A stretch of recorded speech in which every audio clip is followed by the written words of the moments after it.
Hey, how you doing? Good afternoon and welcome to our book club. Thanks for coming. Thanks for being here. So we've been reading our fifth book, which is Bertrand and Frankel. Yes. Bertrand and Frankel's book, Business is Personal. And we're chapter 6, and we're going to close chapter 6 today. We've done 2 parts on it, so this is a third take on chapter 6. And what we're going to do today is look at some examples of pivoting, right? Pivoting has been the main topic here. We looked at it from different angles. Here we're going to look at some examples, expand it a bit to look at the core ideology or the core from which is best to pivot, right? So that pivot can work for you as an organization. We're pretty much looking at it from Jerry Porras and Jim Collins' book, Good to Great, Built to Last. And they talk about changes, right? We're talking about making baby step changes, giant step changes. And they look at, a company that's built to last, that is a company that can pivot, right, through challenges and weather the storms of business life, is one that is that preserves the core, right, and stimulates progress, right? Preserve the core, meaning that you don't lose yourself, right? Which ties again to the basis of Bethany's book, right? The truth about what it takes to be successful while staying true to yourself. The only way you can stay true to yourself is by preserving the core, your basic nature, your basic self. You don't get yourself to be lost while being successful, right? You keep the core of who you are, even as you success. Success does not kill you.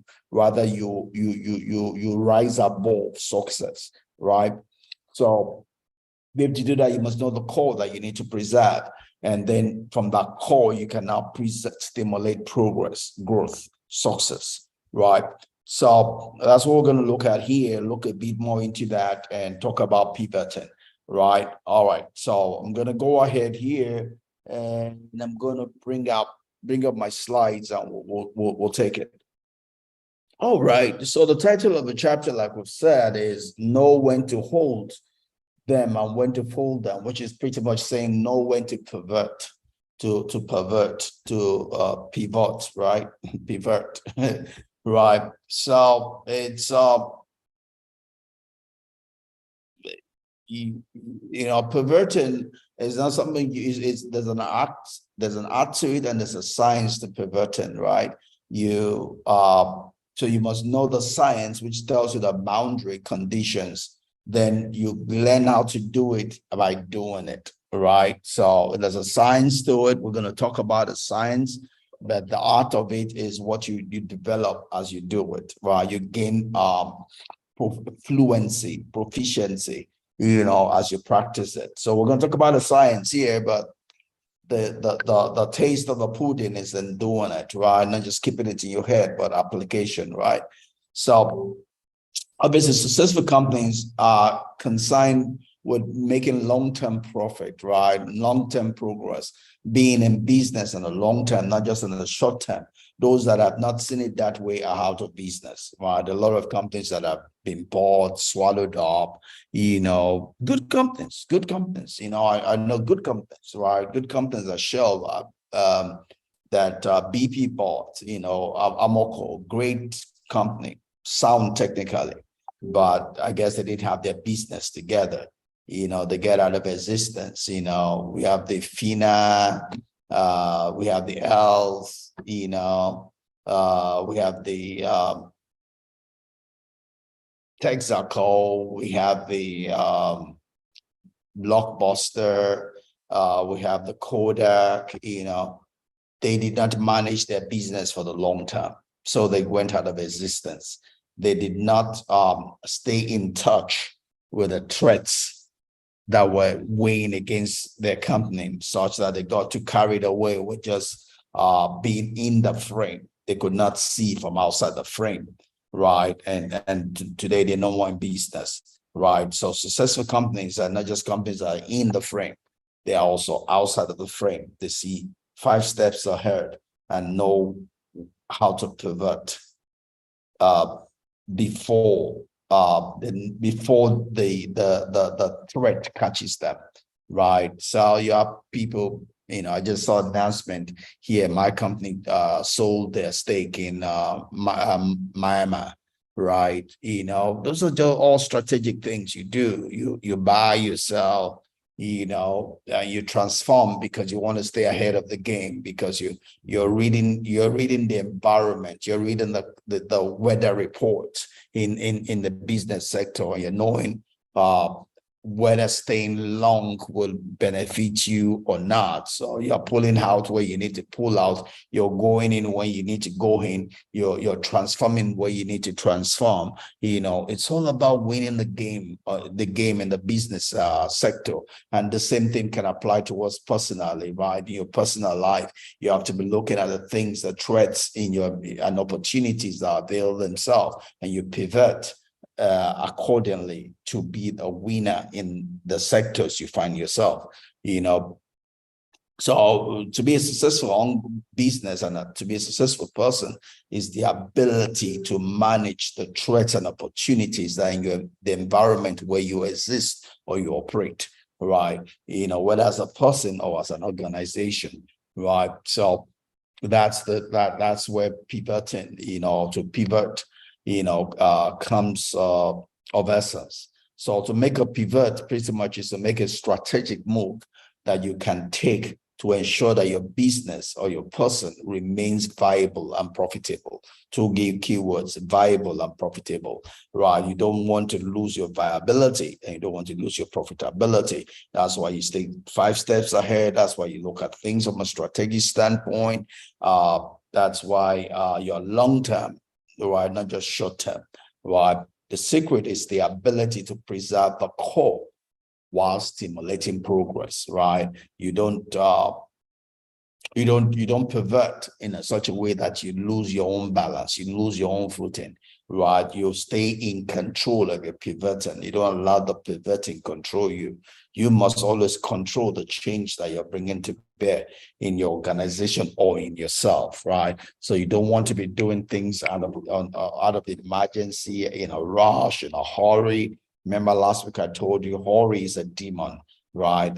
Ori is a demon. Ori will not work for you. That's why you need to stay ahead of the ball game, so you're in control of the change that you're bringing to bear, whether in your personal life or in your organization that you're running. Those are important, right? So looking deep into what we talked about, not losing yourself, right? So as a person, you must have a core ideology that your life runs on. Another way to put that is the philosophy, the core philosophy that runs your life. You must have a way of thinking. You must have the belief system, that you must know your belief system, right? And if you don't, then anything goes. That means anything can throw you off, right? But if you're going to stand on your feet to be successful, you're going to keep standing after doing all. You must know the core ideology that runs your life. You must know the core philosophy that runs your life, right? It's something that, is an inside job. You have to make that decision for yourself, right? Same way also for an organization that's going to battle the wind, the storm, the climate, the weather, of different seasons in the business life, is one that must know who he or she is. What is the organization, right? And that's what we'll call the core ideology or the core philosophy, of the organization, or from a personal life of the person. And typically this is made up of pretty much the core values, the core beliefs, and the purpose. Right here, we're not showing the beliefs, because in a sense, your beliefs give rise to your values, right? And it gives rise to your purpose also. So eating somewhere in here is the core belief of either the organization of the person, right? Obviously, the values is what do we stand for? What do we stand for? and maybe it's best to look at it from this drawing here. The values is right now, who are we? What do we stand for? Right? What do we not stand for? I mean, those are your values, right? And those are important, right? Because if you don't know your values, then you can fall for anything, because the values you hold on to will be tested, right? Whether they are true values or not. So you have to look ahead of yourself and say, if these values are tested, will I still hold on to them? If you don't hold on to them, then they're not your core values. Throw them away, right? It's when you talk about core values, it's not something you create. It's something you discover, because it ties to who you are as a person, right? It ties to who you are as an organization. Don't forget, your organization is an entity on its own, but that entity goes back to the founder, right? The founder or founders of that organization, right? The value of the organization cannot be against that of the founder. It finds its core in the values of the founders themselves, right? It's not something you create, it's something you discover, right? You ask yourself, what do we stand for? What do we not stand for? And it's best to know that ahead of time before the storms come, because that will determine the decisions you make when the storms come, right? So values is right now, what do we stand for? Who are we? Right. So when you then look at the mission, right? The mission is what we're about, right? The mission is this what are we about, right? Sometimes mission and purpose, get mixed together. Sometimes they're the same, sometimes they're different. But in this sense, we're looking at, when we talk about the mission, is what are we about? Right? What are we about? What is it that is running us every day that we wake up?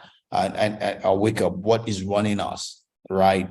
And obviously the vision is where we aim, somewhere in the future that we're looking up to, is that place called there in the future that we're moving towards, that our value and our mission is taking us towards, right? Here we differentiate purpose as being that which is our ultimate drive, as it were, right? Is an ultimate drive, right? It's going to always be what drives us, even after we have met our vision and we change our vision. It defines us as a person, right? In a sense, purpose and mission are the same, but in this sense, they are divided as in that eternal thing as against that today thing. And we'll look a bit more at that, So we looked at it. Core values is who am I? Purpose, right, is what do we exist for, right? Beyond money, what do we exist for, right? What defines us? What do we exist for? What are we pushing for? Why do we exist? What are we gunning for, right? And in a sense, purpose is the same as the mission statement, right? For either a person or an organization. But